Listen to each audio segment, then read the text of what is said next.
Maka tanya baik hilaf tu. Tanya orang beriman baik sampai melupakan apa yang telah Allah Ta'ala bicarakan dalam Al-Quran.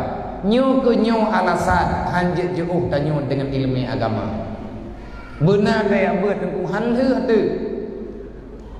Tarkul ta'allum min kabair, dosa terbesar di antara dosa besar, dosa tidak mau belajar ilmu agama. Pakai yang orang hantar dia beri. Kan pakai pura-pura, pakai bibit. Terus buat tingkat menyuragam hanaglah ilmu farduin, hanjit ke pernikahan ke. Nak kau pakai kawan-kawan? Nah, apa kau pakai? Ya, apa? Aku pegang. Menyadekati hana rekom bak tempui mum bak tuha beut bak kesi jalan wali nikah nagiak buat rutin bet na pegang-pegang NA memasalah temendu segalam tateh jalan lintu baru kendara baru teh yah dara baru le na lewat tiput 20 teruk 20 boh tiput wajib Allah dan laga pai Nabi 25 pun tinggal terbelah kiri wapai bagainya ini hati perang-perang kau menyatakan dihan kepada miala tak peraturan lu hana aku penikah ini hana masalah ya penikah lain beruh budaya urang pelegalkan apa yang salah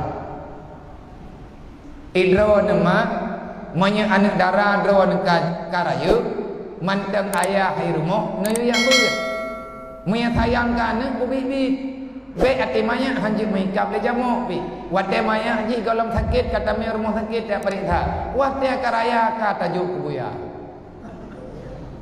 ka tajuk kerimu artinya hanasa tak pegat acara ubi raya abe peng puluh rutuh juta yang kobe mut berdosa tarkul ta'allum min kabair orang yang tak belajar ilmu agama ilmu tasawuf dalam istilah orangnya nyan tasawuf nyan gepemudah dalam nama artinya macam ilmu tasawuf ilmu tauhid ilmu fiqh ilmu farduin maka dalam getanya belajar tiga ilmu ini penting lebih-lebih dengan masa pandemi lagi yang getanya rasakan orangnya nyana gaduh tambegeng gaduh tamdawa han selesai masalah dengan saling menyalahkan maka ngat baik tamdawa ngat baik pakai dengan saudara benar ilmai ngatna urang putimang jiwa